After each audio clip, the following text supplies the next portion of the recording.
We also Absolutely. have with us today Jean Lindenberger. She's the nurse manager of the COVID ICU unit for AHN St. Vincent.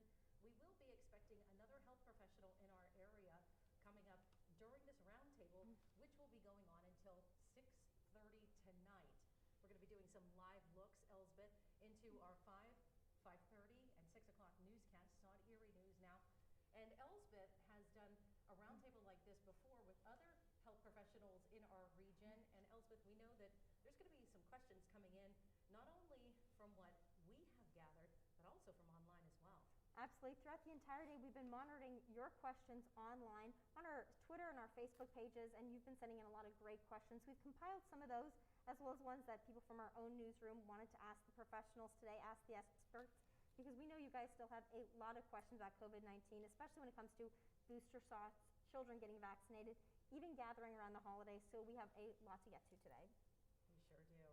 And, there is, of course, some new information over the past week or so that has come in, impacting so many across the nation when it comes to who now can get COVID-19 vaccines. So we're going to be asking some of those questions, but again, if you have any that you'd like to send to us, we'll be asking them as well. We'll get to as much as we can within this 2 hours, of course, on our social media platform for Erie News Now, and of course on our broadcast platform as well. So again, we want to say thank you to both of you joining us, and we also want to start with one of the big questions, Elsbeth, and go ahead and start with some of what we have been really wanting to ask. Absolutely. So whoever wants to join in first, feel free to answer. Feel free to add along too. Where do you think we stand in your medical profession and a medical opinion as a region, as a county, for COVID-19 at this point in the pandemic? Well, as a region, unfortunately, as you know, we're seeing a surge in this region recently. And I know coming from Warren County, we tend to lag even a little behind this region as far as our COVID cases. And certainly over the last few weeks, we have seen the numbers go up, as they have here as well. And they continue to escalate at this point. Right. I know as far as here in the Erie County, we had currently we have 57 patients in St. Vincent's that do have the COVID, and we saw 20 new admissions over the weekend.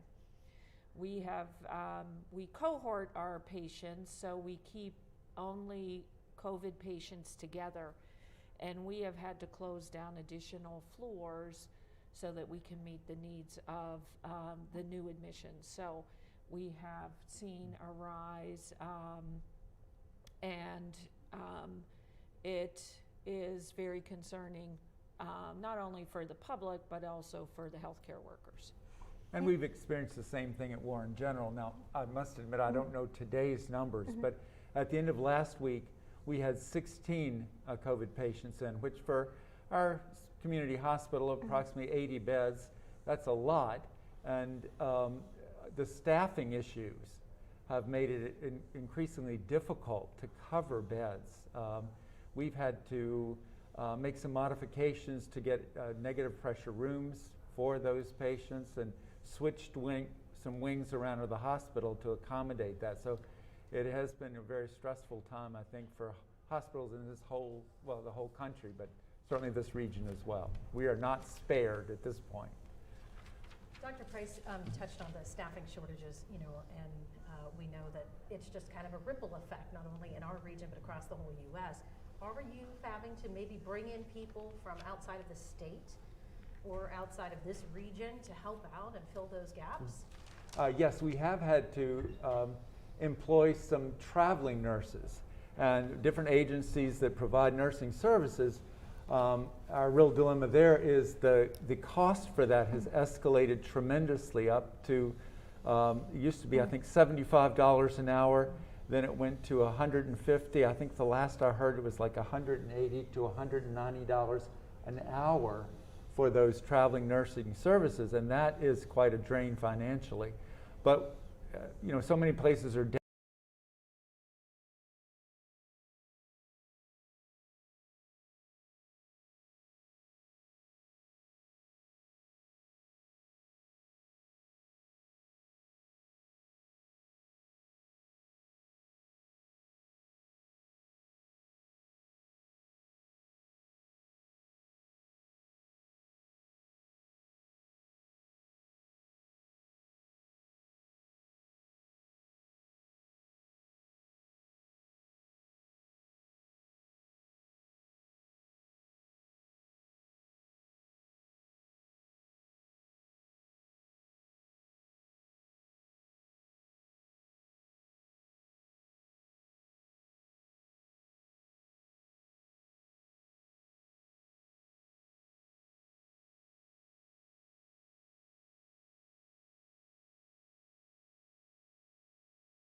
St. Vincent's, I have the data here, said that we have vaccinated almost 67,000 people.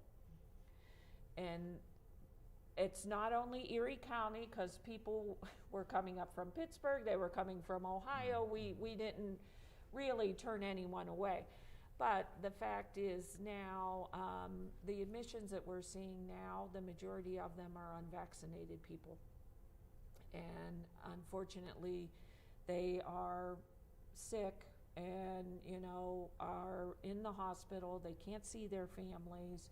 We are treating them, but it is the majority of them right now are unvaccinated. And, you know, for whatever reason that they chose not to get it done or couldn't get it done.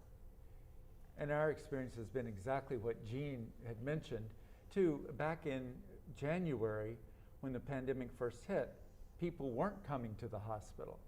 But the whole atmosphere at this point, we're seeing a lot of sick people, many of whom don't have COVID.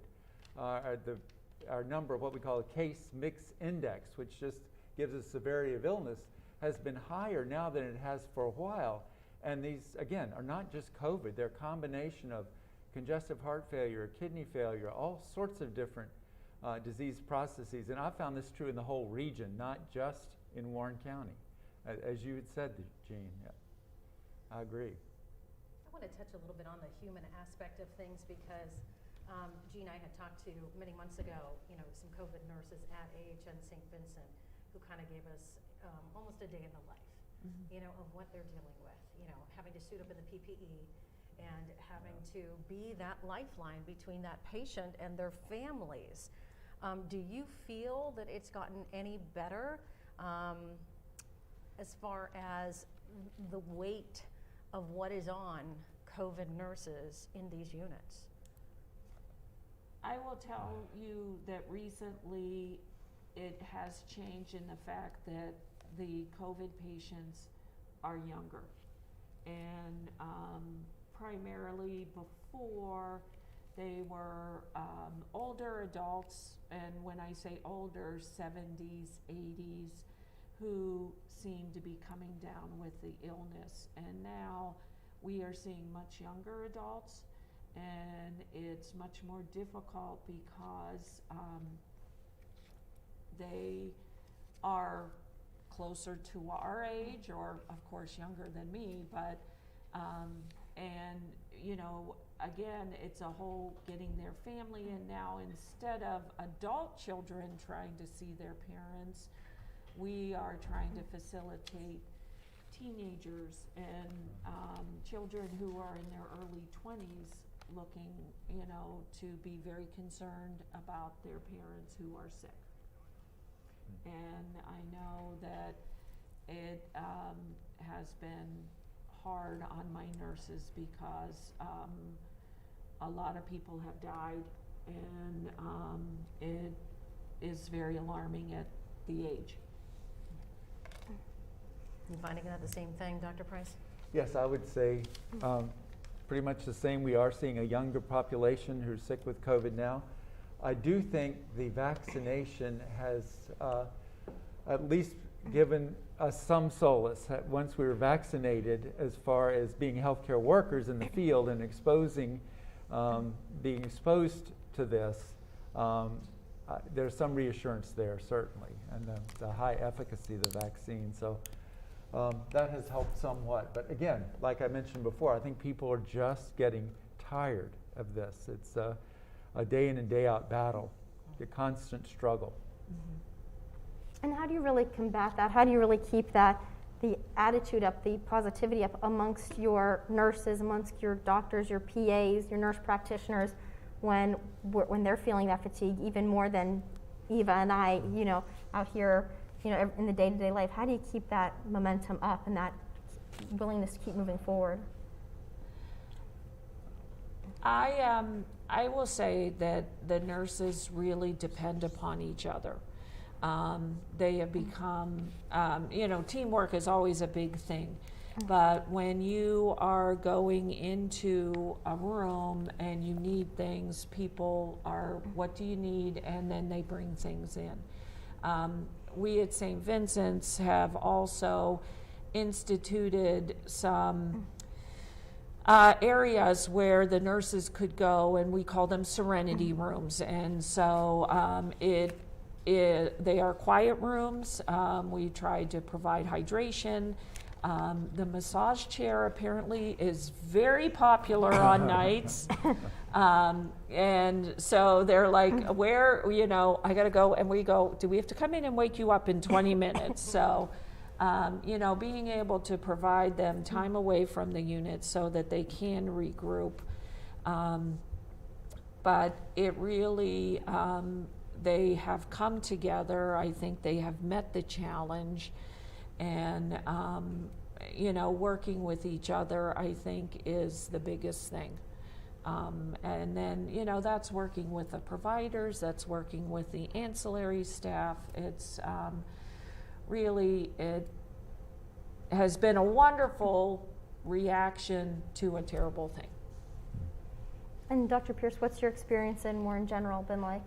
Well, yes, too. I think teamwork is absolutely crucial. And we have back, I would say in February or so, administration really tried to support the nursing staff and the other ancillary staff. We had an administrator on call who was physically at the hospital 24 hours a day, just to try to hear the needs and support that.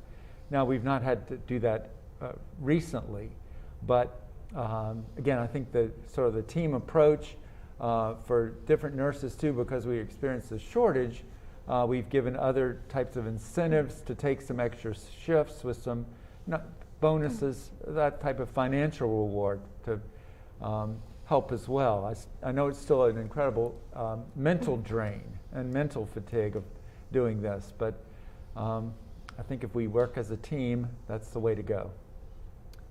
I want to talk right now about booster shots because there's a lot of different booster shots that can be administered nowadays. And there are some folks maybe who got the J&J vaccine who might be able to pick what they got, and others who got a Pfizer or Moderna, and they're just going to follow suit with the brand that they already have. Tell us though, when it comes to side effects, and for some people feeling, oh, I'm vaccinated, I don't necessarily need a booster, why the need for a booster and what they need to do thereafter if they get one? Well, yeah, I think boosters are very important. We found, I'll start with the J&J vaccine, that people who initially got that 2 months after their initial vaccination, they are recommended to get a booster because, again, we're seeing antibody levels fall. And that holds true, too, with the Pfizer and Moderna vaccines.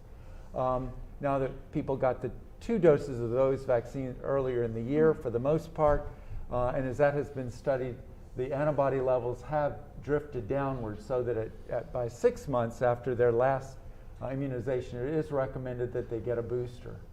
And I think that's quite important. Now, you mentioned having gotten the J&J perhaps first and then getting another booster. I have read some studies that for those who got a J&J initially, a J&J vaccine, that perhaps Moderna or Pfizer seems to boost their antibody levels much higher than getting a second J&J vaccine. So just from that, when I've had my patients ask what they should do, I've recommended that they get one of the messenger RNA vaccines rather than going with a second J&J, just for hopefully the added protection. But we have to say too, clarify that any of the 3 that we have available here, they're still quite effective in preventing death and hospitalization. Not absolutely, obviously, but all 3 are effective, so I would encourage them to get any of them if they're hesitant, but with that caveat that it does look like perhaps Moderna or Pfizer boost antibody levels a little bit more than a second J&J. Okay. All right, well, thank you very much. Jean? I really don't have anything to add with what Keith brought on. I know that we have obviously at AHN, and, you know, we want our healthcare workers to get the boosters. We have provided it for them. And, you know, we continue to provide opportunities for people to not only get their initial vaccination, but to get the boosters as well. We want to welcome in right now one of our other health experts that completes our panel today, and we thank you for being here as well. You're the Acting Medical Director for Community Health Net. Correct. Go ahead and state your name. Anthony Ignatia. All right, thank you so much for being here. And Dr. Ignatia, we've been talking so far about booster shots. We've been talking a little bit about COVID patients in the hospital and the lifeline that COVID unit nurses are, you know, to families out there, and that, you know, the common thread that we've been hearing for a long time now, that most of the people hospitalized in right now with COVID are unvaccinated. Yeah. We want to give you a chance to weigh in a little bit when it comes to some of the questions that we're gathering also online. Exactly. We have a few questions coming in right now, so we're going to ask you one of them. One of the questions that are on Facebook right now is, somebody said, I had a breakthrough case. When should I get my booster? And that's something that we've been seeing throughout the past few days on people putting in on Facebook, on Twitter. So whoever wants to answer, if somebody did have a breakthrough case, when are they eligible to get that booster shot? I think if you get COVID despite being immunized, the booster probably would still follow the same recommendations 6 months after the second dose if you got the Pfizer and Moderna. Early on there was talk that for the primary series you should wait 3 months after an infection. I think that's kind of gone by the wayside. So I think the same thing, if you're 5.5 months out and you get COVID, once you're over that, it's probably okay to get your booster. The only caveat with that being is if you did get the monoclonal antibody treatment, you're supposed to wait 3 months after that. And I would agree with that. I've read as little as 2 weeks after having a breakthrough infection, when you have cleared all the symptoms of your breakthrough infection, you could get the vaccination. But just from what the studies I've read, you're protected probably 3 to 6 months. So I've been telling my folks 3 months just to be on the safe side after a breakthrough infection. Wait 3 months and then get the booster. And we kind of had one following up from that. Somebody said if they are going to be getting that booster shot, what's the best booster to get after contracting COVID-19? Is there a best booster in that case? Not that I know of. Any booster is better than none. Right. I know initially they said, oh, you shouldn't mix or match, but I think that has changed. And so it really is, a lot of the times, most places are, depending on where you go and what your initial shot was. I had the Pfizer because that's what AHN offered. My husband had the Moderna because he went with LECOM because he was able to get in there quicker. So, and we've all had our boosters. So.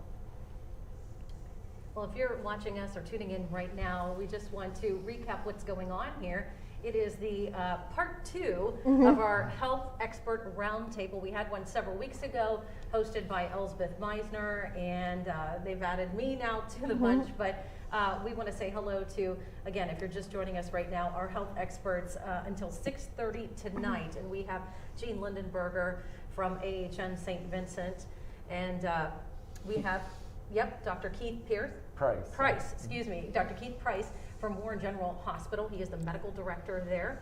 And we have the acting director over at Community Health Net, Dr. Anthony Ignatia. I am actually going to return in just a little while. I'm going to be doing the 5 o'clock news where we're going to be taking some live looks in to this expert panel, which again will be on our social media platforms until 6:30 tonight, but I'll rejoin at 5:30. A lot of questions, Elsbeth, that you've been getting online, and of course that we have already prepared too. So we want to say thank you once again to all of you here this evening, and we'll see you in a little while. All right, thank you. So we're going to continue on, and like we said, we've been taking everybody's viewer questions from Facebook, from Twitter as well. People even sending in emails to our newsroom. So another viewer question we had is, how concerned should I be that I continue to test positive weeks after having the virus? Why is that, and how concerned should I be? Yeah, personally, I would say that's not a real concern. Especially if they got the PCR test, that might continue to be positive for weeks to maybe even several months.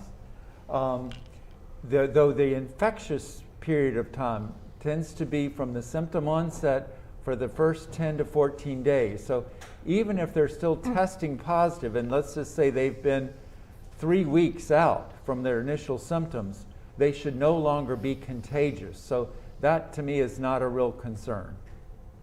Absolutely. Gina, anything to add to that? It's just a matter of treating symptoms at that time. And I've had some people, tested positive and really had a little bit of a cough and, maybe have lost their sense of taste or smell. And then I've had other people who really were very sick and were out with flu-like symptoms and, were not hospitalized, but, had to be treated that way. So it is something that, you are going to test positive for a while, but you should always just go with your symptoms. Absolutely. Anything to add to that as well? I think things have changed, because I know right early on during the course of the pandemic, I had patients who would come in who had COVID, and they said their employer was requiring a negative test before they would let them go back to work. And it took a while for people, I think, to really get the realization that a negative test isn't really necessary at that point. It's really how long it's been since their symptoms started and when they got better.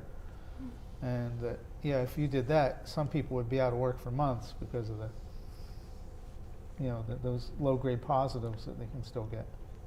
Absolutely. We have another question coming into our newsroom just now, because they heard both of you say from Warren to AHN the strain on medical workers, and how overwhelmed they might be and how they're feeling a little bit of burnout as well.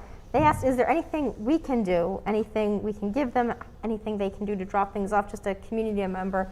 What's the best way for Erie community, Warren community, Crawford County community members to show their appreciation or thanks for those healthcare workers? Well, simple thank yous. Really, it was actually an outpouring of support when this first went, when we, the pandemic started. And since then, things have quieted down. But, a simple thank you, I will tell you, we would get notes from schools, we would get food would be delivered, and of course we had our T-shirts and things like that. So really, it's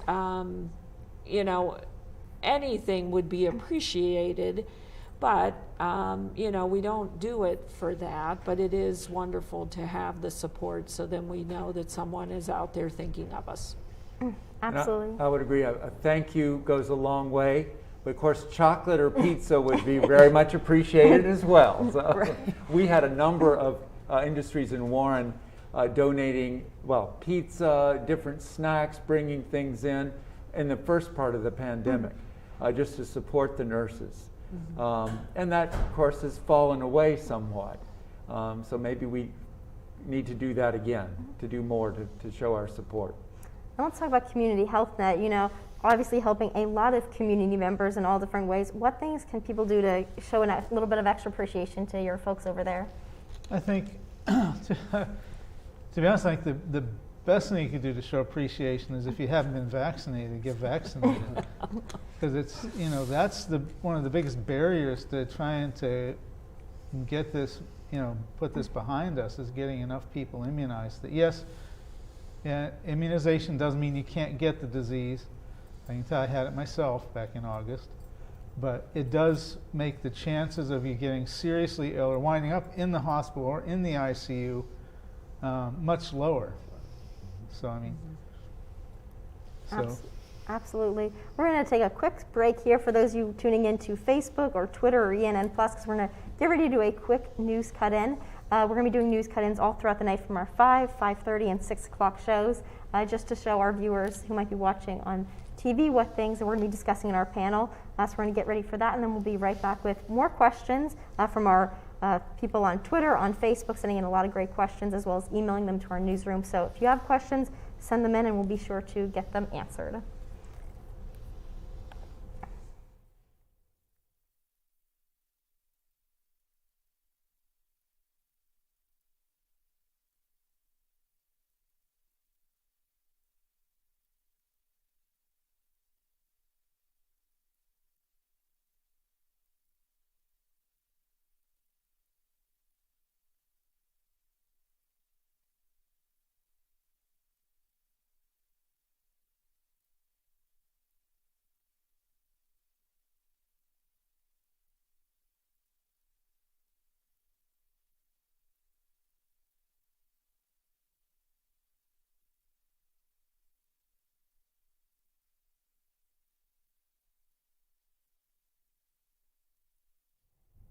Hi, Mike and Eva. It's been going very well. We've been getting a lot of questions through Facebook, through Twitter, even into our newsroom, people wanting to ask the experts right here with our panel some of the questions they might be having. So we're going to take this time to introduce all the people we have here on our panel tonight through 6:30.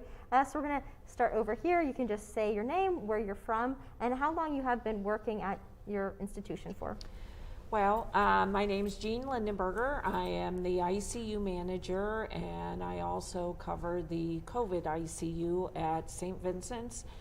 And I actually have been a critical care nurse there since 1981. Wow, so you've definitely seen a lot. I have, and so it's, I enjoy my work, I enjoy the people I work with, and I enjoy the challenges. Although COVID has not been a fun challenge. Absolutely, we're going to continue that. I'm Keith Price. I'm the medical director at Warren General Hospital for about 2 years. Prior to that, I was in family practice for 31 years until I retired. Absolutely. Well, we're going to get to our next person in our next news cut-in in just a few minutes. So, Eva, and Mike, we're going to be continuing to answer all your health questions you have with COVID-19 on our panel on Facebook Live, ENN+, as well as Twitter. So we'll be checking in a little bit with you.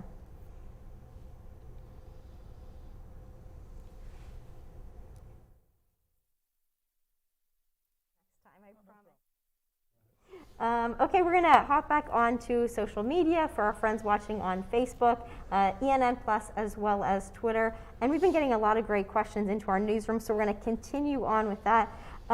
Let's start with another question somebody's had. They're worried about surges. You know, we've been hearing about these COVID surges. We're approaching another winter into the pandemic. Somebody wrote in and said, how bad will this get across the winter? Obviously, we don't have a crystal ball, but how is it looking so far with vaccinations, with hospitalizations? Jean, we'll start with you with this one. I will tell you that we're concerned because we've had the surge that we've had over the past 3 weeks. And each week getting more patients and more admissions into the hospital. We were hoping that this wouldn't, you know, we normally get a surge, but it's usually from flu, and that's like the end of November into December. And the fact that this has gone on, and we haven't even gotten to Thanksgiving when people are going to get together, and, you know, depending on who is vaccinated and who's not, I am concerned that it's going to get worse. You want to continue down the line? What's your thoughts on it? Yes, I would really concur with what Jean said. With all the travel that comes and the holiday gatherings, it's very hard to mask with family around, vaccinated or unvaccinated, either one. And we are tired of this. So I'm too concerned about a surge in COVID, but not only that, I'm now concerned about influenza as well. I've heard some reports of outbreaks occurring in Michigan, and I don't want to see that added on top of COVID at this point. So it is a real concern. We're going to continue down the line. I'm going to guess you're going to say concerned, but what's your thoughts on it? Well, I think, kind of like you said, I think we're in a surge. It just may not have peaked yet. And certainly I would concur that as we get to the holiday seasons with bigger gatherings, it's going to be more of an issue. And we have kind of, not in the way of the infection, but COVID fatigue. The people are just tired of hearing about it, and they're getting numb to the fact that if there's 100 and some new cases every day, they don't even pay attention to those numbers anymore. People don't want to wear masks, and I understand that, but at the same time, you know, you have to be practical about things too. So, yeah, I think there's a big concern for the upcoming holidays. I think into January, I wouldn't be surprised if we saw a significant uptick in numbers. And let's talk about the upcoming holidays. A lot of people might be wanting to gather for Thanksgiving, for Christmas. What would you say is the best thing to do if you have a number of generations gathering? You might have grandma and grandpa who might have gotten their booster shots, mom and dad who, you know, might have gotten booster shots, their 5-year-old who got their first dose of the Pfizer, then a 3-year-old, let's say, who can't get vaccinated yet. Is it safe for them to gather? What's the best way for them to gather? What are your thoughts on this? Of course, you do have a sense of security when you have people that have been vaccinated. But as we know, that's not the end all to be all. It is when you bring children into the mix, as you said, we've done a lot of, we've started with the 5 to 11 year olds, and then the 12 to 18 year olds. I think it's good that really the majority of people who are vaccinated are the older Americans, because they were the first ones that got in line and got it, so you're hoping that they're protected. I worry about the children. I don't have any young children, but when you hear the school districts are being, shut down to be remote because of exposures and everything, so it is a concern, because you don't want to be the one in your family that brought all the infection into everybody. Absolutely. Anything either you gentlemen want to add to that one? Like, if you had a family where everybody's been vaccinated, I'd feel a little more comfortable with that. But I would still say if somebody is sick, there's still colds, there's still regular colds. Not everybody comes into the office with a cough or stuffy, runny nose, has COVID. But in general, if somebody's sick, I would probably recommend that they avoid the holiday gathering, stay home to protect the other people they'll be around. If everybody's asymptomatic, there's never going to be a risk-free situation. So you have to kind of, I guess, be pragmatic about it in that regard. The big issue is if there's a lot of people that are unvaccinated, and then, if they come in and then a day or two later they start getting sick, and then they've exposed everybody who was there to the virus. Certainly, I think the safest thing would be not to gather at all, but we're social beings. We're not going to put up with that. So I think we have to be, like you said, practical. But as you've already said too, I think vaccination is the most important element of this. We have another question from somebody from our newsroom that sent in an email. They said they're flying to Florida. What extra precautions can they take to make sure they don't get sick when they're traveling? I would wear masks. I think it is required. We at the hospital, we have, you have these masks that we're wearing right now, but we also use, in the COVID units, we use the N95s and the N100s that will filter out the particles. And so you just need to be diligent about what you're wearing, and make sure that, you keep yourself safe. You can't, you got to keep yourself safe, you got to keep your family safe. So Anything you two want to add to that one? I'm not sure I have anything to add other than, again, if you're vaccinated, that's important, but mask wearing is crucial. You have your hand sanitizer, try to distance as is practical, although from my understanding, this holiday is going to be one of the biggest numbers for traveling in some time, so that's going to be difficult. Let's talk about another question that somebody sent in about booster shots. They were a little bit worried about, I'll just read the question for you. Why are they encouraging booster shots of the same vaccine they had at the beginning of the year, even if would it still protect them against the current strain of COVID-19 that's circulating? So I guess, does all booster shots cover all the strains of COVID-19, or does it vary? What's your take on that? Well, my understanding is right now, all the strains are well covered by the 3 vaccinations that we have. They still show good efficacy in preventing infection, and again, particularly preventing hospitalization and death. As I mentioned before, the Pfizer and Moderna ones have a little bit higher effectiveness than does the J&J, but again, any of them are adequate and should be used. Let's talk a little bit about community members who might be going into Community Health Net. What have been the biggest questions they've been asking you when it comes to COVID-19 vaccinations, or asking your staff? Excuse me. I think it's probably just the whole issue of concerns about, well, first off, side effects, and then those that have been immunized, when is it, should they get the booster? When are they eligible to get it, if they are eligible? Those are probably the main things. One of the most prominent questions I've heard is people just think it was developed too soon. The vaccines developed too soon. They're really hesitant to get them because they're worried about the long-term side effects. And so I've tried to point out that, for example, the mRNA vaccines have been in development since the 80s, and matter of fact, one for Ebola has been already produced.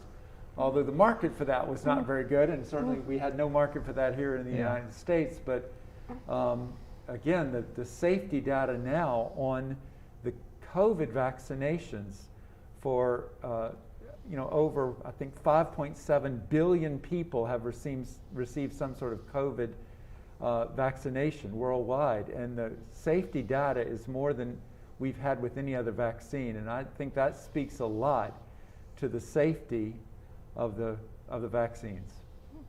Jean, anything to add to that one?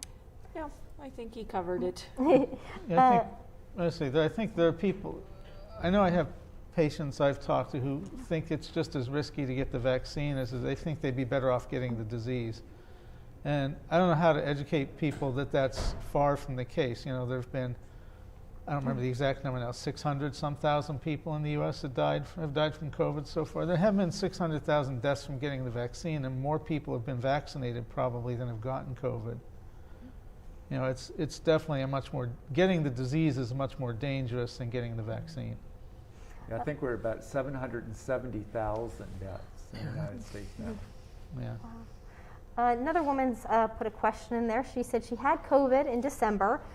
She got her first Pfizer shot 3 months later, but didn't get the second Pfizer shot. It's been 6 months now, and she doesn't want to do the whole series all over again. Is it okay if she just gets the J&J 1-dose vaccine? I know it's a bit complicated, so I don't know if this is a question you can answer. I think she should just be able to get the second dose of the Pfizer shot. She should just be able to get the second dose of the Pfizer vaccine, and that would be okay. And then 6 months from that, she could get the booster if she wants, if she's eligible, meets the criteria. So it doesn't matter how long it is between that first dose and that second dose, you can still get that second one, you don't have to start all over? No, you do not. And I've read that even one dose of the mRNA vaccines after having had COVID really significantly boosts the antibody response, even sometimes a little higher than 2 doses in somebody who's not been infected. So I think, it'd be perfectly reasonable for them just to get one of the mRNA vaccine boosters at this point. Absolutely. I don't know if you can answer this question, but somebody had a question about AHN, about the number of new COVID patients they had. So they wanted to know if any of them are minors or any of them are children, or do you know that information? Are you allowed to release that? Actually, we do not have any children with COVID in the hospital. We have, I think, over the past couple months had maybe a total of 4. Wow. But that doesn't mean that they're not being diagnosed with it. It's just that they aren't being hospitalized. Okay. We're going to do one more question, then we're going to get ready for another news cut-in. Somebody asked, how risky is it to attend large events at this time if you're fully vaccinated and had a booster shots? They want to know the risk with that. A large event. I think that really depends on what type of large event. If they're crowded together with a whole number of other people, and a number of those people are probably not vaccinated, there certainly is a chance that they could become infected.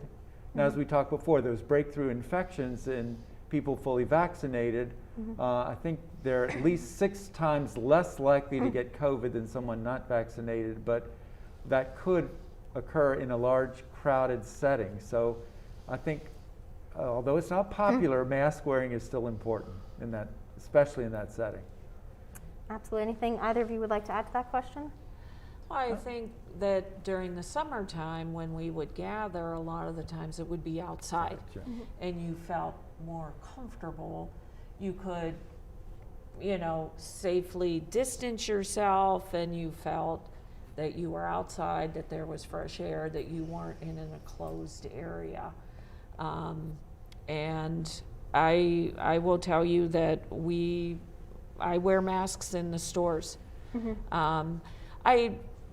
Because I do work at the hospital, not that I feel that I'm out there spreading anything, but I know that I could get it, and I do not have a problem wearing a mask. And I encourage other people to wear them. I know they don't like to, but I would rather wear the mask than end up sick. Absolutely. Anything you want to add to that one?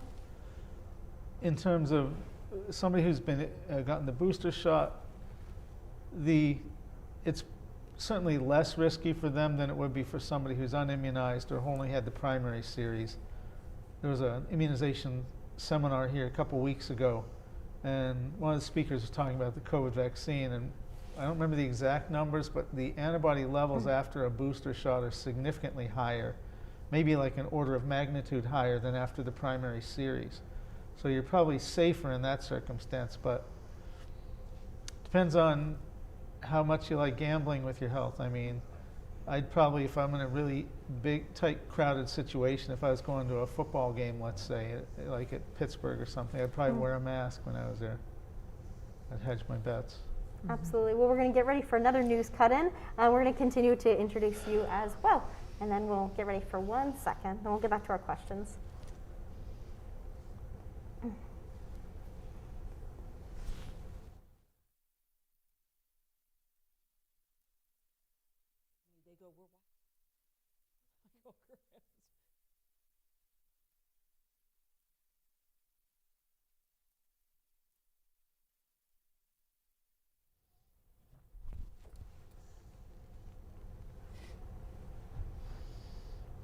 Mike Neva, it's been going great so far. We've had a lot of great viewer questions through our Twitter, Facebook, even to our ENN email as well. So thank you for all those sending in questions, and continue to send them in. We're going to introduce the final member of our panel. Why don't you introduce yourself, state where you're from, and how long you've been there for. Okay, I'm Anthony Ignacek. I'm the medical director, acting medical director for about the last couple of years at Community Health Net. I've been there now about, I think, 5.5 years. Overall in practice as a family physician for a little over 30 years.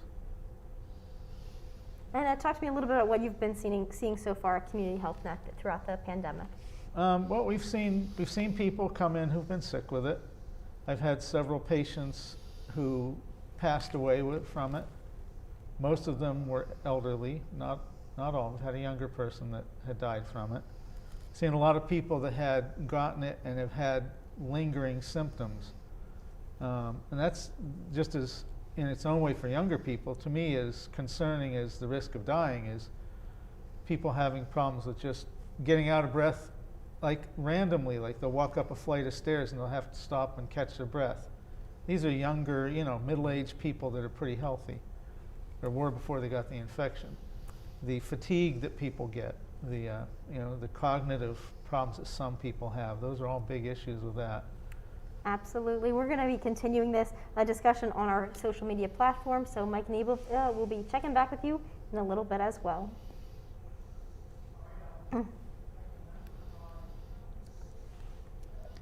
Okay, you're just jumping all around here, aren't you? Is that what I am. I'm sorry, I didn't mean to cut you off at all. Is there anything else you wanted to add, or? No. The only other thing is the other side of it is the people that are still resistant to getting the vaccine and trying, you know, sometimes I fear that people think we're not pushing vaccine because we're right and you're wrong. I mean, we don't want people to get sick is the bottom line. And there's enough data now that it's not a dangerous vaccine, and it's certainly much less dangerous than the disease. And that can be frustrating because it's hard to persuade people that it's you know, it's worth getting. So we don't have a political agenda. No, I sure don't. No. We've been getting a few questions on our Facebook page asking if healthcare professionals are allowed to check for blood before the vaccination is administered. Don't know if any of you can answer to that one. check for? Blood. I wonder if they're thinking that checking for flashback with the syringe to make sure the needle's not in a vessel. That's the only thing I can think of. Yeah, they said, I'm worried about the side effects that can be caused by accidental injecting into an unknown vessel. Are medical professionals allowed to check for blood? That shouldn't appear in a shot. I would think that would maybe be when you do administer a shot, you usually do pull back to see if you are in a blood vessel. Okay. So I would hope that that's the proper way to give them the dose and that it shouldn't be a problem. Okay, that's why these are all questions from people on Facebook, on Twitter, through our email as well, and that's why we're asking you, the experts, on them. So I know myself. I had very sore arms with each one of my shots, but that was the only side effects I had. But each person is different regarding that, and it seemed like my younger nurses did feel like they had flu-like symptoms for 12 to 24 hours, but usually were, right back up and running without any issues. So, perfect. Another question that people have been asking is, we obviously know we're in cold season right now, flu season, respiratory illnesses and sicknesses are coming about. When should somebody get tested for COVID-19? Is it if they immediately have a symptom of a sore throat or sneezing? When should they get that vaccine, that test to know if they have COVID or if it's just a common cold or another, respiratory illness? Just seeing people in the office, that's a very difficult question to answer because there's overlap between the common cold and COVID, particularly in a vaccinated person. They can have very mild symptoms or no symptoms at all. So my threshold for testing is pretty low. Okay. I think I would rather test and know if it is or not, because I've been surprised with some people that I thought certainly it's probably just a cold, and it was indeed COVID, and I think that's important for them to know as far as their contact tracing. So better just to get that test to knock it out that it is or isn't COVID, and then go into more delving into it? I think that's the way I've approached it. Jean, do you have anything to add to that one? I really don't, because I'm more on the inpatient side. Okay. So I think Dr. Ignichek might have. Yeah, I was going to ask you. You're the next one. I can That's introduce okay. you a lot of people as well. Yeah, pretty much.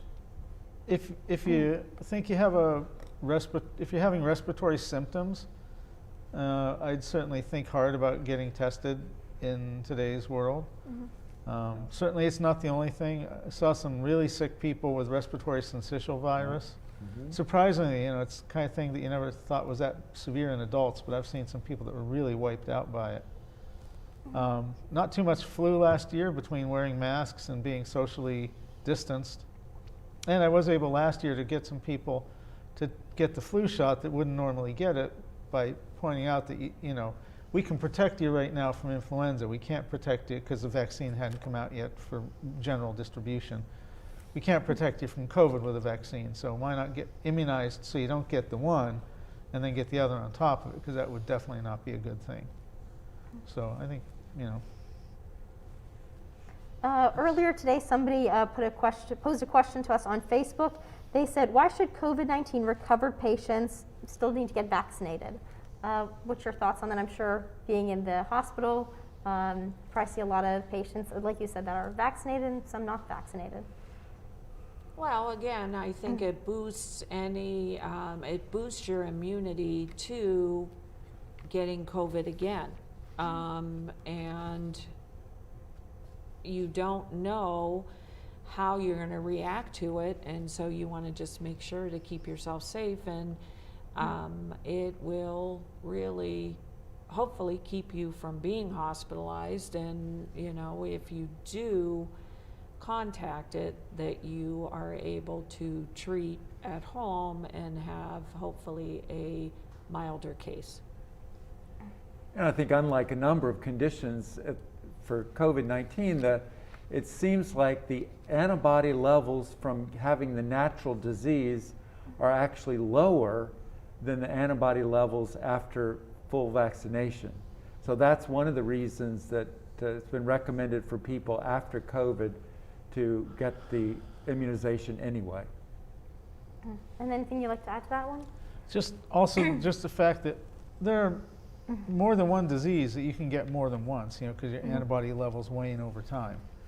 And I think that's definitely true with COVID. So since the antibody levels do dwindle, to protect yourself, getting the vaccine to boost your immunity just makes sense. I know we heard recently, late last week, about a COVID-19 pill. What are your initial thoughts on that? Have you done much research into that? And have any patients asked you questions about that COVID-19 pill? We'll start over on the far end now, this one. I have to say I haven't had a chance to really look into that in great detail. It's more for treatment, I believe, than prevention. And if we can have an antiviral that works and keeps people from getting sick or dying from it, that'd be great. Right now the only thing we have, if you get it early enough, is the antibody treatment, and that's gotten very popular now, so it's harder to get people to get the treatment because there's a shortage of it now. Let's say what people in more any questions brought to your attention about that? Well, not about that. I'm not sure when that actually is going to be available, but there are two main ones. One from Merck called molnupiravir, which has about, as I understand, about 50% efficacy in preventing hospitalization or death, which that's good. The other one from Pfizer is called Paxlovid, along with another antiviral called ritonavir, and it's a combination therapy. That one in initial studies was 89% effective in preventing hospitalization and death. So that sounds very promising. Each of the treatments, as I understand it, are 5 days worth. And as you might imagine, rather pricey.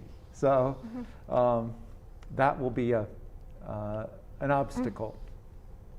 But it is exciting that they're coming out. These are oral treatments, and if you can take them right within the early symptom onset, that could be a huge factor in decreasing the pandemic.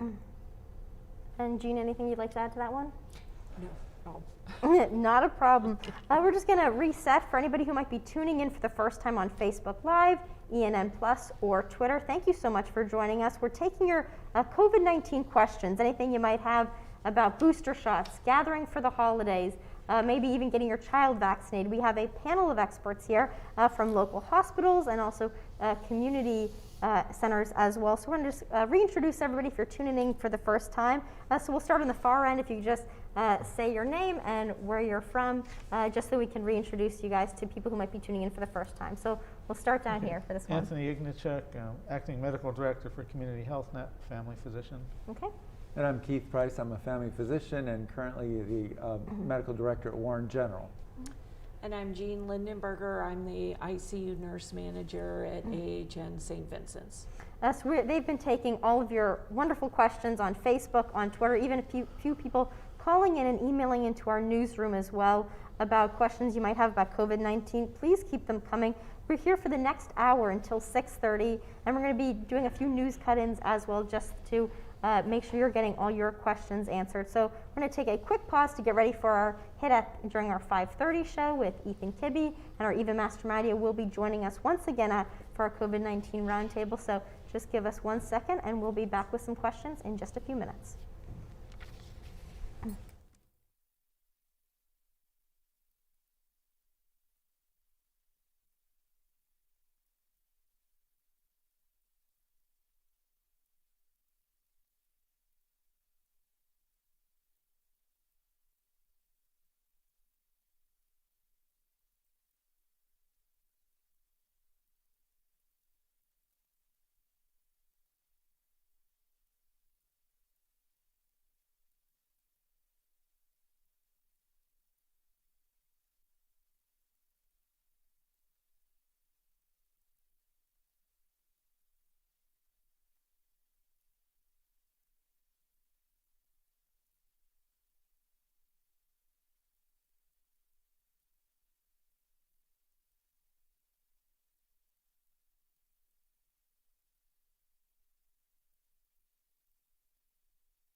Ethan, we have been doing a number of extensive questions, everything from children to getting vaccinated to what it's like to work in the hospital setting, what they're seeing in the hospital setting, and even a few people wondering what things they can do for our healthcare workers who are on the front line. So another question people just sent in right now is talking about the flu cases. Have you been seeing many people coming in thinking they have the flu and it being COVID-19 instead, or vice versa? We'll start, Jean, with this question. Well, anytime that the patients do come into the ER, we're concerned when they're discussing respiratory symptoms. And so we want to make sure that we're identifying what the real problem is. So, we do test them for COVID, and then we are able to get the results usually within 1 to 2 hours, and then we can progress from there as to what the actual treatment needs to be done and where that patient, if it needs to be admitted, where they should go, whether or not they're COVID or they're not. Absolutely. So we have a lot more questions to get to, so be sure you're tuning in throughout the entire half hour. We're going to be checking in a few more times, Eva, getting our panel to answer a lot of viewers' questions and even questions people in the newsroom have been asking us as well. So Ethan, we'll send it back to you and we'll check in with you soon.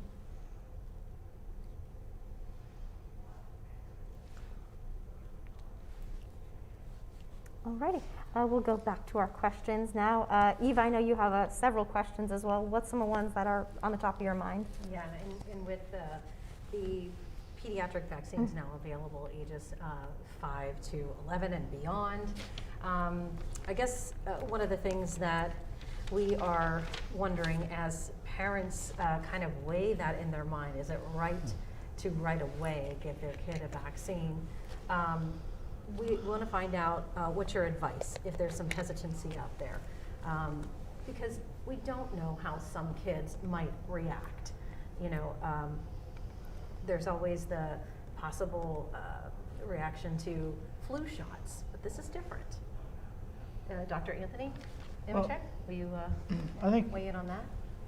they did, they're not just throwing kids in cold without doing tests. They did some trials, so they have some experience of what to expect with kids getting the vaccine. Admittedly, trials, there are complications that may happen from anything that can be very rare. And a trial may not, if you have something that happens 1 in a million cases, you're not going to pick it up with a trial even of 50,000 people. You're unlikely to. But I think, if it wasn't seen that the reactions to it were not, as a rule, minor or not dangerous, they wouldn't have made the recommendation to go ahead and allow it to be given to kids in the younger age groups. I think if you extrapolate down to the adult population, we're seeing it's generally well tolerated. Some side effects, but I haven't myself seen anybody had really serious side effects from it. So I think you should be somewhat comfortable that it's been tested and kids have been getting it, and unfortunately we have been seeing kids who are getting the disease and getting sick and more going into the hospital and even dying, which wasn't seen with the first surge, probably because of social distancing and that, among other things. So I think I would feel, understandably I can see people are a little apprehensive about it, but I would still think it's worth doing to protect the children. Dr. Price? Yes, I would totally agree with your opinion there too. I think it's important for the kids to be vaccinated. And I think right now the question came up about influenza vaccine too. And at least right now, certainly they could get both at the same time. But right now, at least in our region, at Warren General, we've not seen any influenza, because every COVID test we do also tests for influenza A, B, and respiratory syncytial virus. We have seen a lot of the respiratory syncytial virus, but we've not seen any influenza. So if they wanted to separate things out, I would suggest they get the COVID vaccination now, and then maybe in several weeks or a month, get the flu vaccination. Okay, and that was our next question too. What would you recommend first? So you're saying for children, get the COVID vaccine first, and then wait a little while to see if there's any reaction, and go ahead and get a flu shot. Well, again, though, it has been shown to be safe to get both at the same time. It's just if a parent has an apprehension, I would prefer them get the COVID one first and then wait a little bit on the influenza, because I think the consequences of COVID are higher than that of influenza.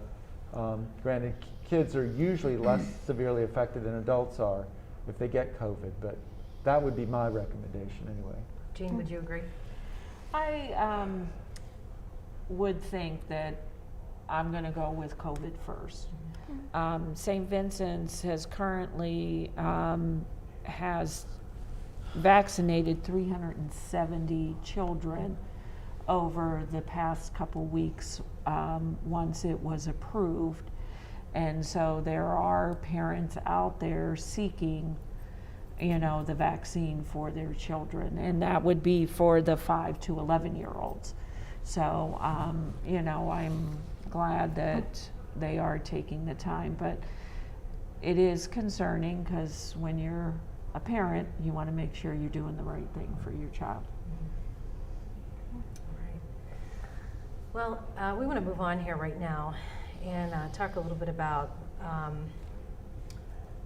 the masking issue, because there are some schools come December 4th that will not require masks in Pennsylvania. a judge made that ruling last week saying they will not be required. However, school districts may encourage them, but it's not going to be required. And with this surge and the holiday season and more gatherings, do you find this extremely detrimental?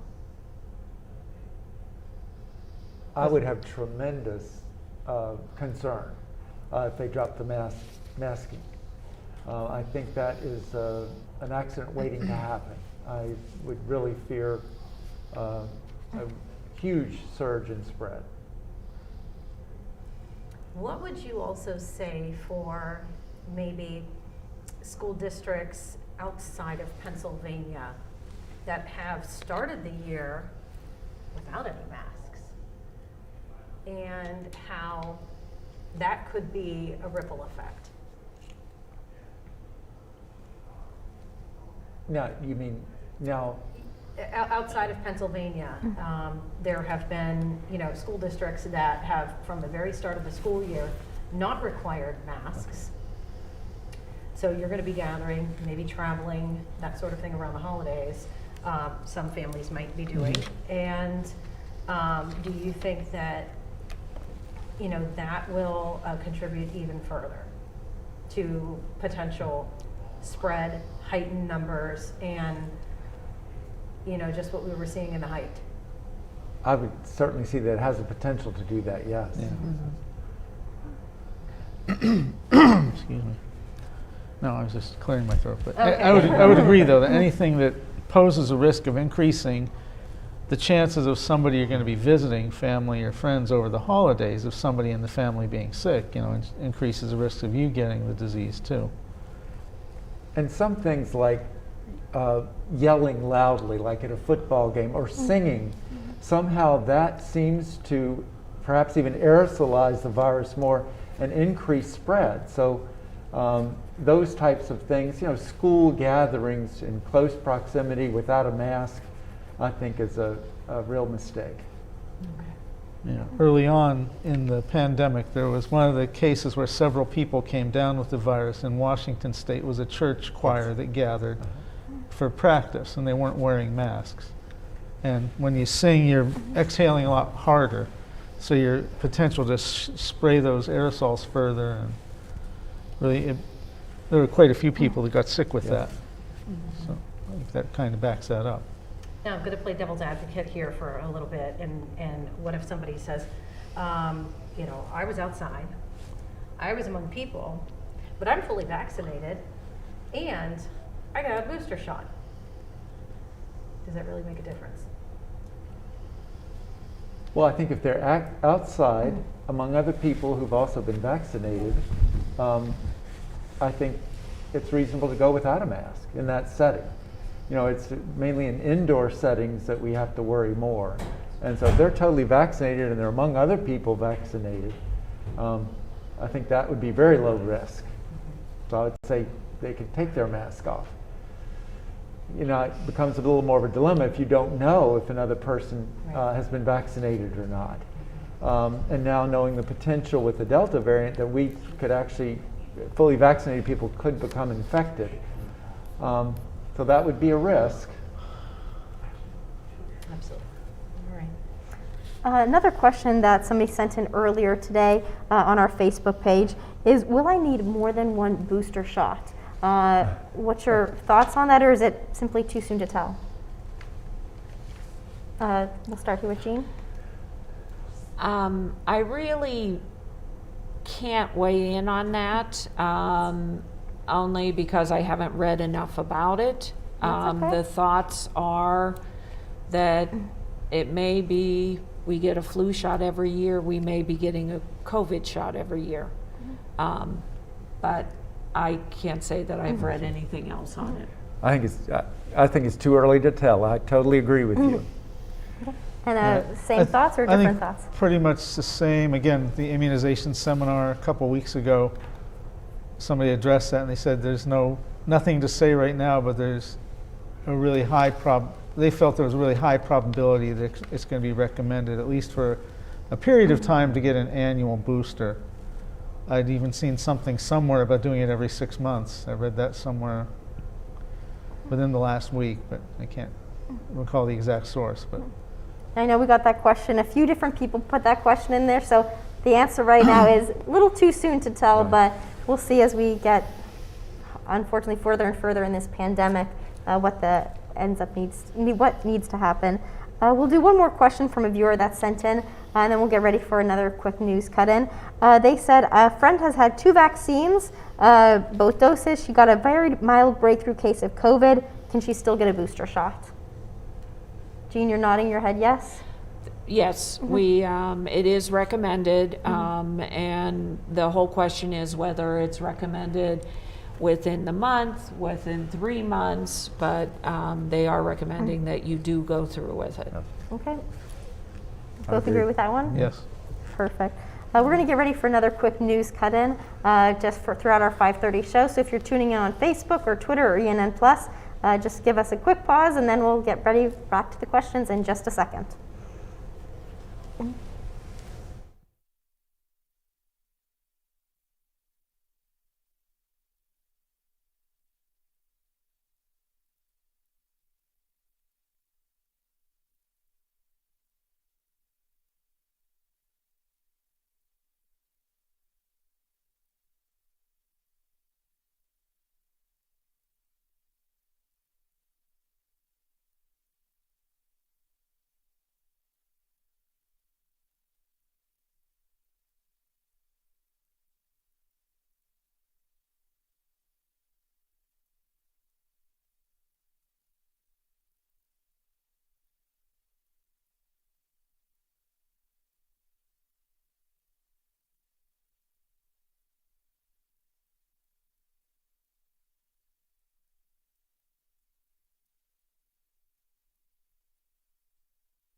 Well, Ethan, hello again. We are here with our 3 health professionals from our area. We'll get to their introductions in just a moment, but one of the more recent questions we have talked about is that if there is the flu shot, of course, and the COVID vaccine available for younger people out there, we're talking that 5 to 11 age group, which shot should be given first?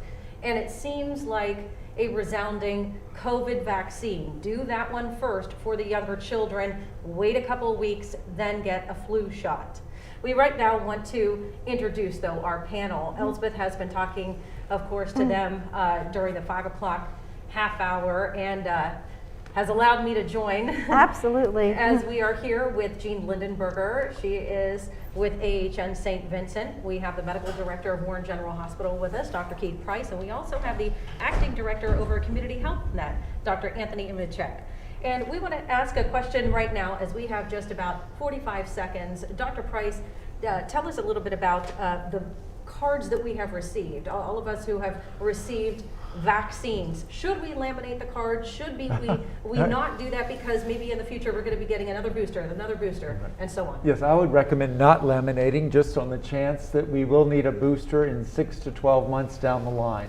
There are several spaces at the bottom of the card for other boosters, so I would recommend not laminating, but take a picture on your phone or make a copy of that to have on hand, so that if you happen to lose your card, you do have another record. All All right, Elizabeth, you've been taking a lot of, so we have about 30 seconds here, questions from viewers as well. Exactly. We've been taking a lot of questions, a lot of great questions out there. So if you still have questions, we are still doing this for another 45 minutes. So send them into our Facebook, our Twitter, even call our newsroom or send us an email as well. We're going to get to a few more questions. So if you want to join us on Facebook Live, on Twitter, or on ENM+, please do. And Ethan, we're going to check back in with you in a little bit longer just to see some of the other questions we get to.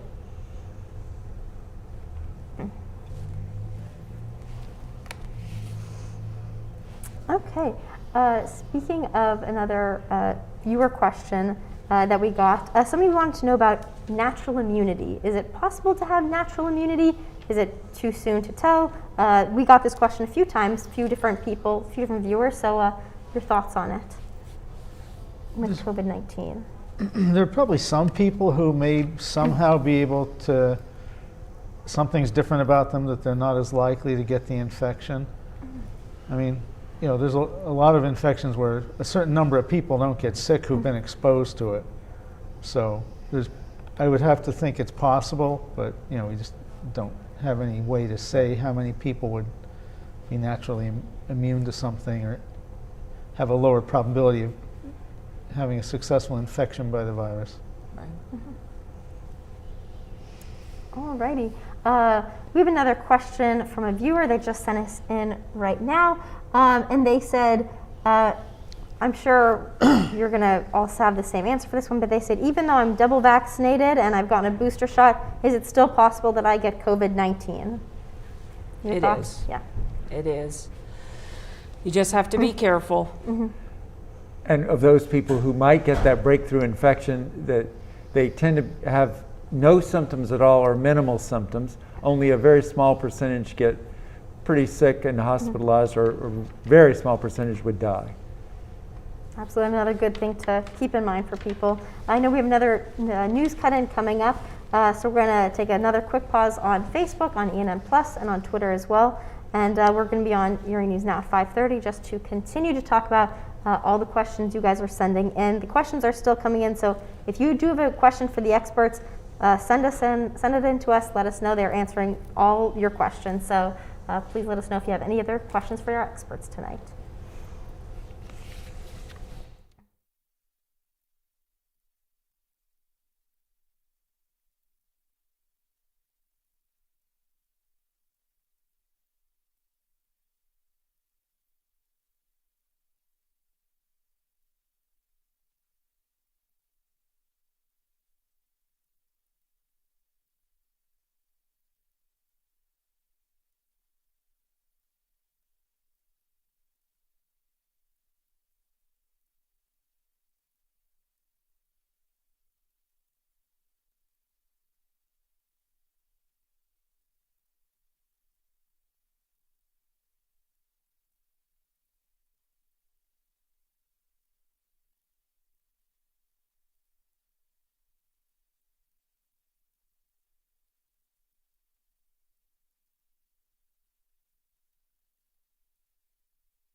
Ethan, good evening again. We have Community Health Net represented, Warren General Hospital and AHN St. Vincent. We're very pleased to have our guests with us tonight as we've been taking in a lot of different questions. One of the big ones we're talking about, though, is masks, because come December 4th in Pennsylvania, school districts will not be required to have their students and staff wear masks, and we're finding out briefly here how detrimental that could be. We talked about it a short while ago on our Facebook page. Anybody? Yes, Yeah. I really think it's so important, especially since we're all seeing a surge right now in cases that dropping the mask requirement is just going to add more to the surge. So I have real concerns about dropping the mask mandate.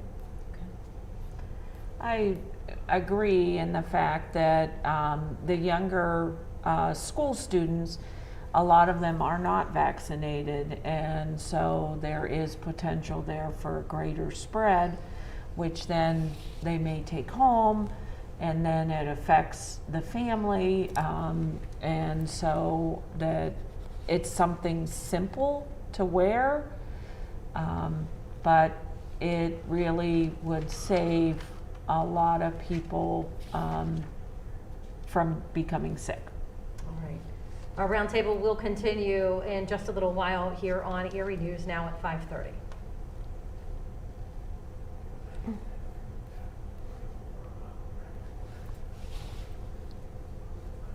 Sorry about that. That's all We're right. counting down for about 10 seconds. No problem. No problem.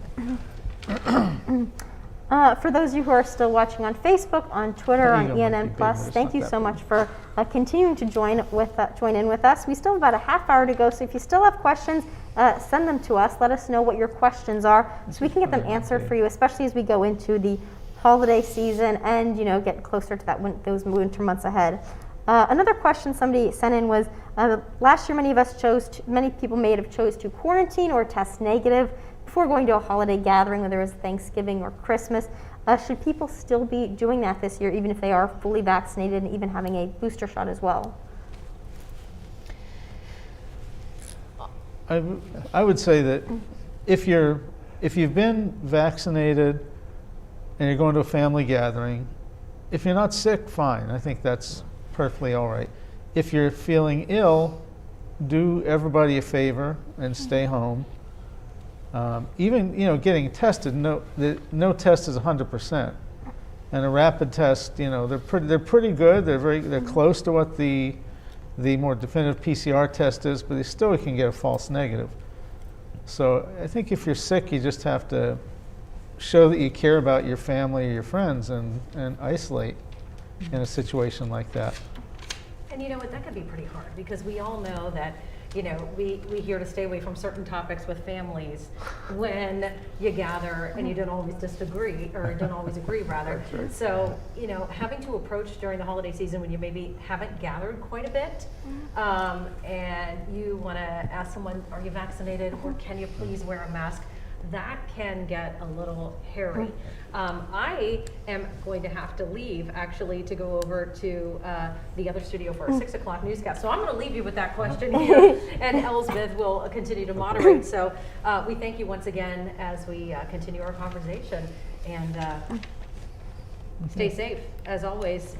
That's the big message as we go through this pandemic. So again, that question on the table right now about how to navigate during the holidays when family members don't always have the same common thread when it comes to battling this virus. Thank you again.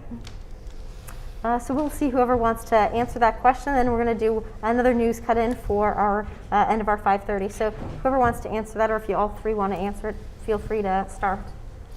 Well, I think open lines of communication, and there's families' dynamics at holiday time can be stressful, good or bad, and so this just seems to add another layer. But it is one of those things that you need to make decisions. You want to keep other people safe, you want to keep your own family safe, and so you do hope that people do make the right decision regarding if they don't feel well, they may have to miss out this year. Absolutely. Anything either you gentlemen want to add to that? Well, a completely different dilemma we're having is testing of supplies. We are running short on testing supplies now, and there's real concern as things move along. We had a large testing facility in Warren for about a month and a half, and they now have left. This was done through the State Department, the Health Department, and that puts a lot more onus on the hospital to do a number of tests. both rapid and the PCR, and we're real concerned about the availability of testing supplies. And let's talk about testing at Community Health then. Have you been seeing a lot of people coming in to get that test? Yes, we set up a testing facility outside the building in the back of the parking lot where we have a negative pressure room set up, so it's safe for the staff that are doing the testing. And the newer tests as well are not as dangerous for them. So we've been seeing, but we can test anybody. I mean, we have we don't just limit it to our patients because of being an FQHC. Anybody who wants a test can call and get on the schedule for that. We've also can get pretty overwhelmed at times too. But the supply issue is when we had a rapid test that we've run out of, we have another one now, and hopefully eventually we'll be getting more of the first one that we had. So every time we do that, we have to set up a new protocol for testing. Hi, Ethan. We are in the middle of a question right now, which we're talking about testing and the importance of testing as well. And I didn't mean to interrupt you, but if you want to just continue on what you were saying about the importance of getting tested, especially as we're getting close to that holiday season. Yeah, well, I think, again, I would just echo that if you really, if you're ill and you really need to do something, it may be worth getting the test. I mean, there were some that you could buy over the counter and do, but those, from what I understand, have gotten to be in short supply as well. And we're going to be continuing answering all your questions on our digital platforms as well. So if you still have questions, please feel free to send them in. We're going to be doing a few more live checks for our 6 o'clock news, so stay with us.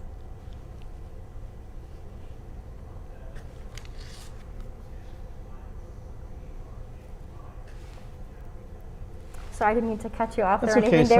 Sometimes I have a hard time saying something short. No, you're all good. Sometimes without they just say like, okay, next question. So.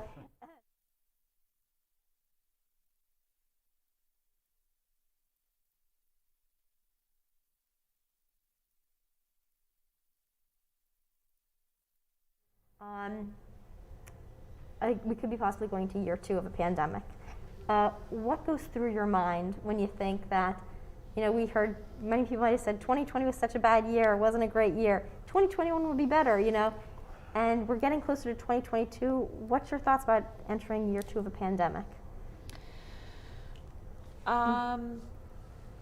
It is discouraging that we are seeing the surge that we have, because some of it could be averted due to a higher rate of vaccinations, and to be able to have a shot out there that would assist with that, and people are not taking advantage of it, as I said, is very discouraging to the healthcare community. We're going to get to your question and your answer in just a second as we get ready for our next news cut-in. So just give me one sec. Okay. We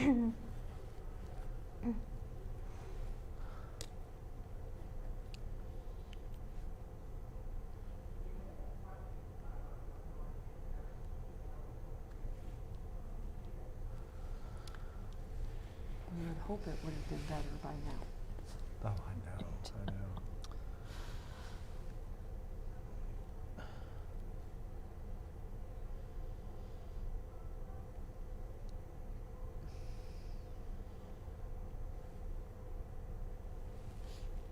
Mike Neva, it's going great. We're actually talking about a question right now as we approach year 2 of a pandemic. We have many experts from all over the region, and we're just talking about your thoughts going into year 2 of the pandemic. What is it? Yes, I really am discouraged that we are where we are now in the pandemic. I am disappointed that there's been so much misinformation, too, that continues to be spread. Things like the vaccines causing infertility, that I thought was debunked early on in all this, but yet it continues to come up with patients I talk in the office. The vaccine can alter our, our DNA and change our genetic code. We know that's not true from the way that the messenger RNA vaccines work, but yet that too continues to be promulgated, and that's just discouraging from a healthcare standpoint to see people who, are sincere, but they they have heard this information and then therefore are not getting the vaccination. And we have a lot more questions to get to, so be sure to keep tuning in. We're going to check back with you guys in a little bit. Actually, we're in year 2. Next spring will mark the beginning of year 3. I know. And do you want to add anything else to the answer at all? No, I saw, I think in year 1, I saw somewhere somebody did some mathematic modeling of things, and they predicted, their model suggested it could take 5 to 6 years for this thing to kind of run its course. And that's a discouraging thought. It's a discouraging thought. On a more positive note, when it comes to vaccinations, we're approaching 1 year since those first vaccinations went out to those frontline workers at AHN, Warren General, Community Health Net. What's it like to see almost a year later, or just about a year later, even children now ages 5 to 11 getting vaccinated? What's it like to see how far we've come? I think it's very positive. I know that from the healthcare standpoint, I feel lucky that we were offered it early and that it gave us more confidence when we were caring for those patients that had the COVID in the hospital. And as we have progressed in the fact that we were giving it to the teenagers and now we're giving it to the 5 to 11-year-old population, I think that's all very positive. As we have sort of said, the theme is we could be doing better. Anything either of you gentlemen want to add to that one?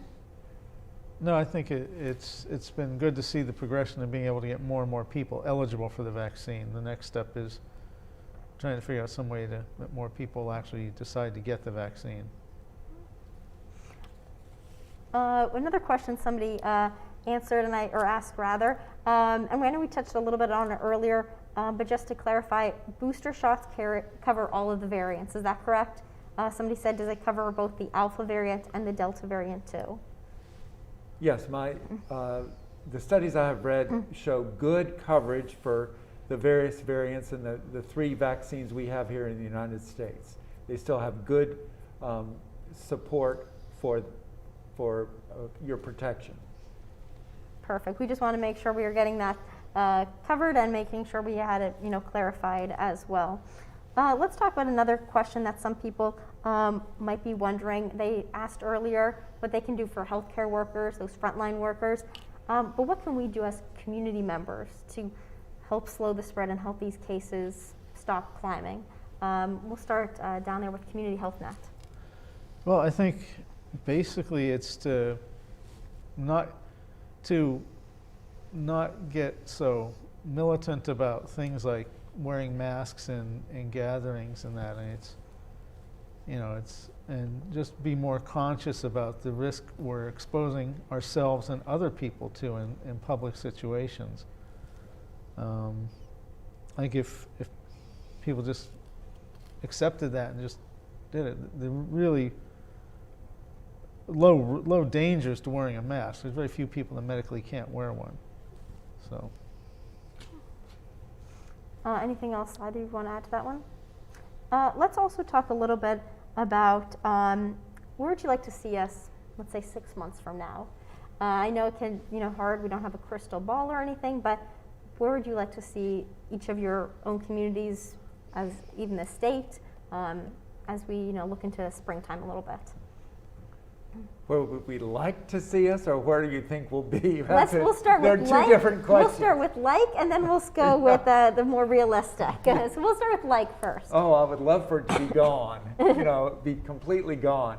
Do I think that's going to happen? No.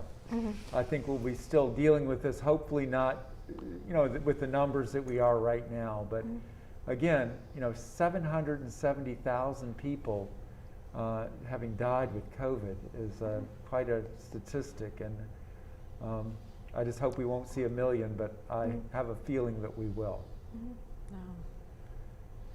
Jean, like versus realistic?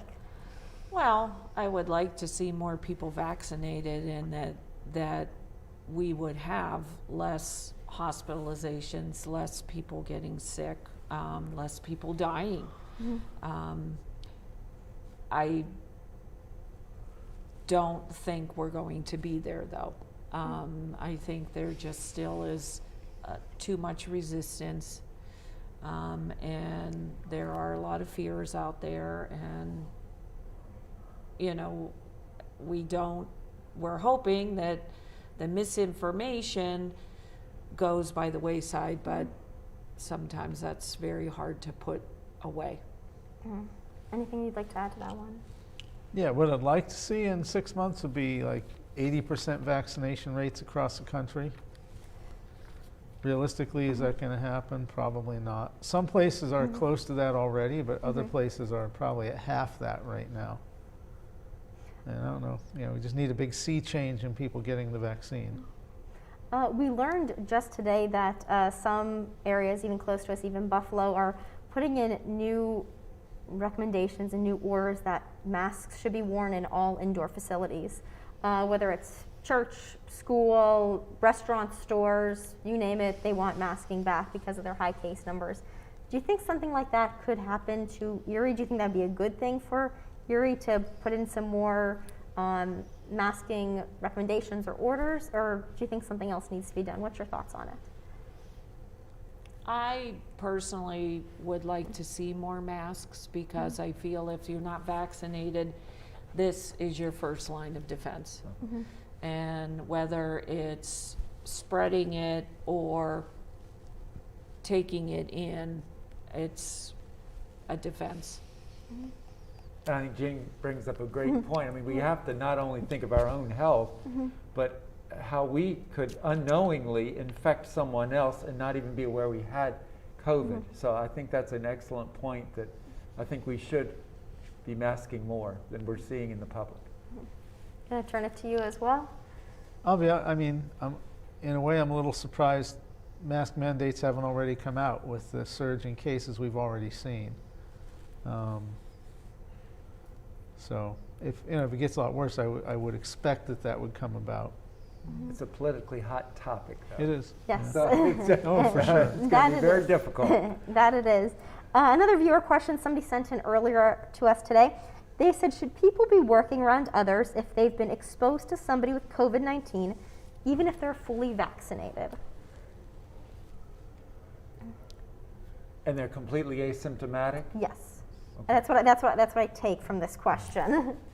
Okay. If they've had, I would say if they've had a close exposure, somebody that's been around for a period of time, that one might still suggest that they should be off a certain amount of time until we see that they don't, the incubation period for the disease, to make sure that they don't get symptoms. I mean, realistically, if you want to try and keep from spreading it to others, that's what you would need to do, is to isolate anybody who's potentially been exposed. I mean, even if you've been fully vaccinated, like I said, I got it myself, so despite being fully vaccinated, so I know it can happen. And I think you have to look at, are they healthcare workers or not? Asymptomatic healthcare workers with an exposure can be allowed to continue as long as they, under certain criteria. If they were wearing a mask at the time of their exposure, we have to look at all those specific criteria, but that makes things a little more complicated at times. Right. And depending on if it's at home, if it's your husband, if it's your wife, it's your child,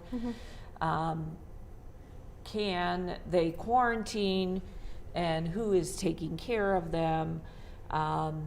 So that would be, and you have the possibility then to, after a certain amount of time, do you take a test to make sure that you're negative? We're going to get ready for our final news cut-in for our 6 o'clock show. So if you're watching on Facebook or Twitter or ENN+, we're going to take a slight break just so we can get ready for our last cut-in. But if you still have questions, we still have about 15 minutes left. We have a few new questions that just popped up as you were answering that last question. So we're going to get to your viewer questions as well. So if you have a question, send it in. We still have about 15 minutes. And even if you can't send it in and it's after 6:30, still send it to us. We want to make sure we get your questions answered by our wonderful panel of experts that have been answering a wide variety of questions, from booster shots, kids vaccinations, gathering for the holidays, flu, I'm pretty sure if there's a topic with COVID, we probably talked about it tonight. So we're going to do one final news cut, and then we'll be back to answer your final questions before our panel wraps up for the night. I must say, I feel like a broke.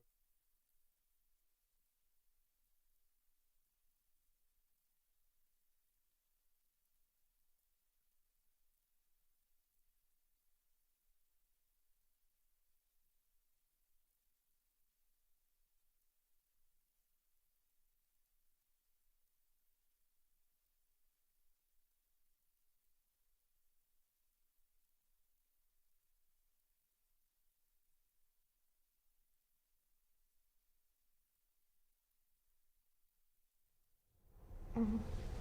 I'll let one of you guys talk about that. Okay. Knock on wood, I haven't had to worry about that yet. I had that for about a week. Did you? Yeah, it could taste like salty and sweet, but you know, the tongue's the taste buds. But Mike and Eva, a question we just got in through Facebook just now is how long do symptoms of the loss of taste and smell last after having COVID-19? Popular question, a few people have asked it, so we're going to ask our panel of experts what the answer is.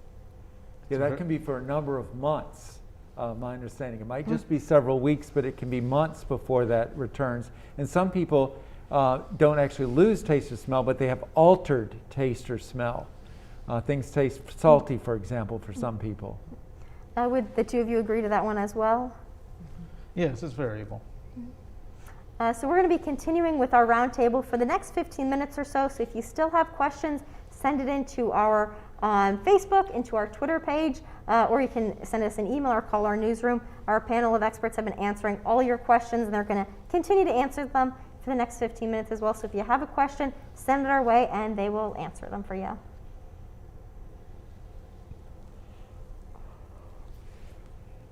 Okay. Thank you. Is there anything that you guys wanted to add to that question as well, or answer as well? No. Okay. So we're going to talk a little about the next few questions, viewer questions and questions from our newsroom, kind of forward-looking. Where do we go from here? Let's talk a little bit about what your message is to the community, Erie community, Warren community, you know, even Crawford community, as where we stand right now in the Northwest PA region with COVID-19. We'll start with Jean with you with this one. Well, being in the hospital, we see the worst of the worst. And you don't know if you get COVID, you don't know if you are going to skate through with a cough, some altered sense of taste and smell, and bounce right back. And we see the other end of the spectrum, where we see people coming into the hospital and we see them not being able to breathe and having to be put on ventilators and having to use a lot of oxygen. And they are in the hospital sometimes for weeks. And unfortunately, we have seen a lot of people die. And again, if it gets down to being vaccinated and using a mask, it's very simple, and it is a solution that could prevent any type of lives lost and altered lifestyles, as far as that goes. Yes, I would just have a plea for people to look at scientific knowledge. Don't get your information on Facebook or other social media. Listen to experts who spent their whole careers in epidemiology or immunology, because that's what I fear is really keeping this pandemic going, is misinformation, and then people are not getting vaccinated. And that my other plea would be to please consider vaccination. It is the thing, the most important thing that's going to end the pandemic. And what's your message to the Erie community? I think basically the same thing. And it sounds silly, but think of others and not just yourself. And it's not silly, but it's maybe unrealistic in some cases. You know, sometimes people have to come together and work and do things they don't necessarily want to do for the greater good. I think we need to think about that when we make our decisions about our own personal health in a situation like this. Somebody just sent us a message right now. They said, is it safe to use for children drinking fountains, or should we still not use drinking fountains with COVID-19? I will tell you that they took all the drinking fountains out of St. Vincent's. We did put in water stations, but you have to have a water bottle, and that's your own personal water bottle. It doesn't hurt the fact that the water stations have been shut down, and you can't keep them clean, and so I would probably recommend taking your own water or drinks in your own personal drinking bottle. Would you both gentlemen agree with that one as well, or have you been doing different practices in your hospitals?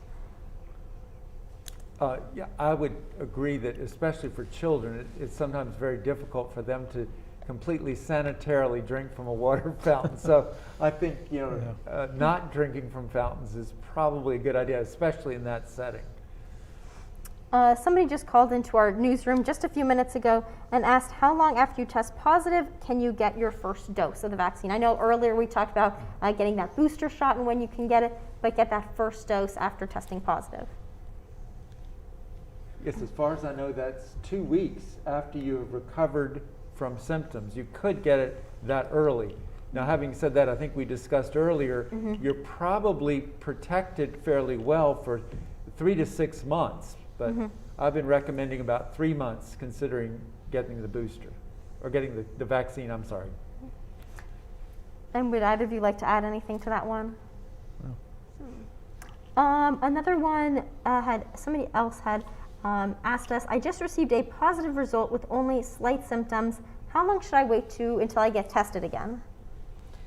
You don't need to get tested again. As we've said, that you could continue to test positive, although you wouldn't be contagious.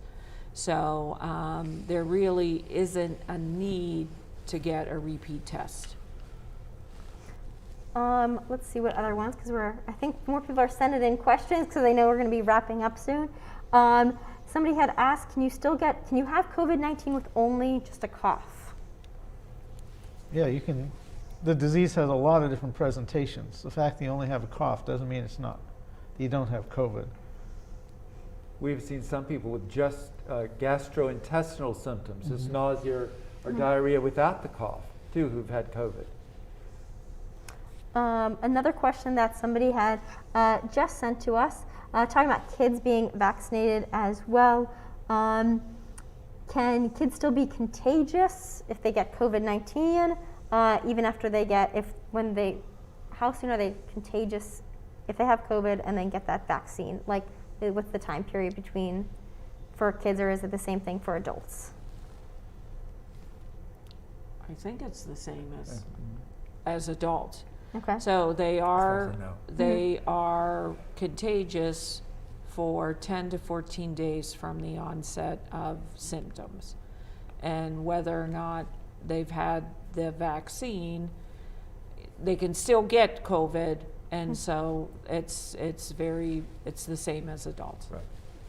Another question that people have been asking, and even with their own families, circles, own friends, and their work, when will we start to see the light at the end of the tunnel? I know it's a philosophical question. I'm sure you might have talked with your own employees, your own coworkers. Is there a light soon? Is it behind the clouds? When are we going to see that light? I would say it depends on how we react to this, what we do to end the pandemic. And I think until we see a substantial number of more vaccinations, that tunnel is going to be pretty long. Yeah, I agree. I think what we do as a community or as a country or as a world is going to affect is going to determine the future. You know, if people don't do anything, it's not going to go anywhere. If people act proactively, I think that end of the light at the end of the tunnel will be a lot closer. And anything you'd like to add to that one, Jean? No, I agree. I think that the biggest thing is the adoption of the vaccines. When we first heard about COVID-19, back in, when we first heard China had the coronavirus, did you think here on November 22nd, 2021, we'd still be talking about it, we'd still be in the midst of a pandemic? All those many months, years ago, maybe? No. No. Not when you go back to when it first hit the news, because I don't think anybody knew it was going to be quite as bad as this. Right. I mean, the precursor SARS and MERS were pretty contagious and affected a lot of people. They were also a lot more deadly, but they weren't anything like this in terms of staying power. No. Another question that we just, somebody called into our newsroom just a few minutes ago, wondering about home health care aides, if they're ever going to be required to get a vaccination. For those home health care aides helping, older people, do you think there's ever going to be a time when that requirement's going to come down for them? I don't know that. I guess I would defer to the company that they work for. I know that we are looking at AHN is mandating that the healthcare workers be vaccinated, or they can put in a medical or a religious adjustment. So I think that would be something that is a requirement for each company in regards to what the federal government is mandating. Anything you gentlemen have to add to that one? Well, I guess if they receive Medicare or Medicaid funds, they would have to comply with the mandate unless the court system overturns that. Right. Same thing, yeah. I know we talked about natural immunity a little bit earlier in our Q&A session, but a few more people are asking questions about it. Have you had a lot of people in your different practices, in your hospitals, ask about natural immunity or asked your doctors about natural immunity at all? Well, I'm not sure what you mean by actual natural immunity. Do you mean actually getting the disease and developing your own then antibodies in response to the disease versus being immune to it, never getting COVID? I guess I'm not quite clear on the question, but my understanding of if people get COVID, they do develop some natural immunity, but that immunity is not as high as after vaccination. So they would be more protected despite having had COVID if they get the vaccination after they're completely recovered. Let's also talk a little bit about, as we're wrapping up, anything each of you want to, a message or anything you want to get out there. We've covered a lot of questions in these 2 hours. Anything that I might have missed or people at home might have missed about COVID-19 that you want to share or get out there? Well, one thing that comes to mind with me is the long COVID. We haven't talked a lot about that, but the symptoms that even in young people can last for months and months. I've had a number of folks complain of brain fog. Their concentrating ability is not the same. The fatigue that you mentioned earlier, that's the number one thing. And in some studies I've read, 6 months after having had COVID, half of people still complain of fatigue. Headache is another fairly frequent long COVID symptom. And of course the chronic cough, the shortness of breath that you already mentioned too. But I know in general we say, oh, young people, you get it, you can get over it. Well, it's true, but there are a number of those people who do have long-term symptoms. And to me, if we can prevent that through vaccination, that is definitely the way to go. Jean, anything you want to add that we haven't touched on yet throughout our panel? No, I think my same theme is I would rather see people out. I would rather see them, wearing masks. I do encourage the vaccination. As I said, it's simple. Yes, you do have to make a choice. You have to be informed and make the choice for yourself, for your families. And so I would rather see people out than in the hospital. And your message to the Erie community, or anything else we might have missed that you want to get out there? I think, again, at the risk of sounding like a broken record, is be proactive, get immunized, just take care of yourself. Well, I want to thank all three of you for answering a wide variety of questions from our viewers, from our own newsroom, from people sending them in on Facebook, Twitter, calling our newsroom, even sending them into an email. We covered a lot of ground tonight, and I really appreciate you all taking the time to answer our questions and for sharing your knowledge with us, but also taking care of all our communities as well, from HN St. Vincent, from Warren General, and also from Community Health Net. So thank you at home for everybody who sent in questions to us, everything from COVID-19, about booster shots, children's vaccinations, gathering for the holidays, the flu, everything. We appreciate you tuning in and for taking your questions, and thank you again to our panel of experts for your time tonight. We appreciate it. Thank you. Thank you. Yeah.